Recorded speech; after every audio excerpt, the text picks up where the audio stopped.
ಜನ್ಮದಿನದ ಶುಭಾಶಯಗಳು ನೆಹರೂಜಿ.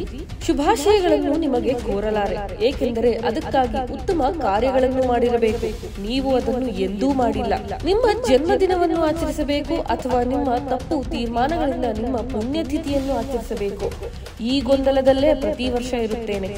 ಆದರೆ ಈ ಬಾರಿ ಹೇಳುತ್ತೇನೆ, ನಿಮ್ಮ ತಪ್ಪು ತೀರ್ಮಾನಗಳ ಅಂತರ್ಗತವನ್ನು ಬಿಚ್ಚಿಡುತ್ತೇನೆ. ನಿಮ್ಮ ಅಭಿಮಾನಿಗಳು ಈ ಮಾತನ್ನು ಯಾರು ಹೇಳುತ್ತಿದ್ದಾರೆ ಎಂದು ಯೋಚಿಸುತ್ತಿರಬಹುದು. ನಾನು ಅದನ್ನು ಕೊನೆಯಲ್ಲಿ ಹೇಳುತ್ತೇನೆ. ನಿಮ್ಮ ಅಭಿಮಾನಿಗಳು ನಿಮ್ಮ ಮಹಿಮೆಯನ್ನು ಹೊಗಳು ಭಟ್ಟರ ರೀತಿಯಲ್ಲಿ ಸಾಕಷ್ಟು ಮಾಡಿದ್ದಾರೆ. ಆದರೆ ಇಂದಿನ ದಿನ ನಾನು ಅದನ್ನು ಖಂಡನೆ ಮಾಡುತ್ತೇನೆ. ನೆಹರು ಅವರೇ, ನಿಮ್ಮ ವೈಫಲ್ಯದ ನೀತಿಗಳ ಪಟ್ಟಿ ಬಹಳ ಉದ್ದವಾಗಿದೆ. ದೇಶದ ನೀತಿಯಿಂದ ಹಿಡಿದು ಆರ್ಥಿಕ ನೀತಿಯವರೆಗೆ ನೀವು ವೈಫಲ್ಯಗಳ ಸರಮಾಲೆಯನ್ನೇ ನಿರ್ಮಿಸಿದ್ದೀರಿ. ನಿಮ್ಮ ತಪ್ಪು ನೀತಿಗಳ ಕಾರಣದಿಂದಲೇ ಕಾಶ್ಮೀರ ಸಮಸ್ಯೆ ಉದ್ಭವವಾಗಿದೆ.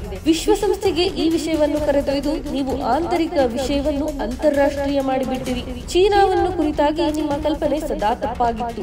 ಚೀನಾ ನಿಮಗೆ ಯಾವಾಗಲೂ ಬ್ರಿಟನ್ ಮತ್ತು ಅಮೆರಿಕಾದ ಅನುಸರಣೆಗಾರ ಎಂದು ಕರೆಯುತ್ತಿತ್ತು. ಅವಸರದಲ್ಲಿ ವಿಶ್ವಸಂಸ್ಥೆಯಲ್ಲಿ ನೀವು ಪ್ರಸ್ತಾವಿಸಿದ ಪ್ರಸ್ತಾವನೆಯನ್ನು ಮದರ್ ಆಫ್ ಆಲ್ ಇವಿಲ್ ಎಂದು ಹೇಳಿತ್ತು.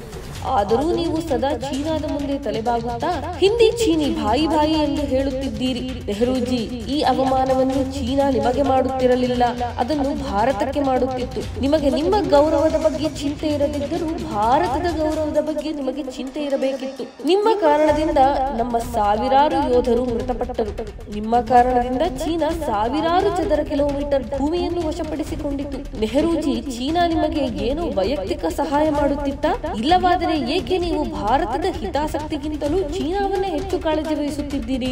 ಯುಎನ್ಎಸ್ಸಿಯಲ್ಲಿ ಭಾರತಕ್ಕೆ ಶಾಶ್ವತ ಸ್ಥಾನಮಾನವನ್ನು ನಿರಾಕರಿಸಿ ಚೀನಾಗೆ ಆ ಸ್ಥಾನ ನೀಡುವ ಬಗ್ಗೆ ಸಮರ್ಥನೆ ಒದಗಿಸಿದ್ದೀರಿ. ಅದರ ಹಿನ್ನಡೆ ಭಾರತ ಇಂದಿಗೂ ಅನುಭವಿಸುತ್ತಿದೆ.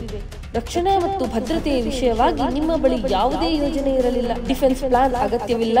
ಸೇನೆಯನ್ನೇ ಸ್ಥಗಿತಗೊಳಿಸಬೇಕು ಎಂದು ಹೇಳಿದ್ದವರು ನೀವು. ಸೇನೆ ದೇಶದ ಮೇಲೆ ಭಾರವಾಗಿದೆ ಎಂದು ಹೇಳಿದ್ದ ನೆಹರೂಜಿ, ಇದೇ ಸೇನೆಯ ಕಾರಣದಿಂದ ಚೀನಾ ನಮ್ಮ ದೇಶವನ್ನು ಸಂಪೂರ್ಣವಾಗಿ ಆಕ್ರಮಣ ಮಾಡಲಿಲ್ಲ.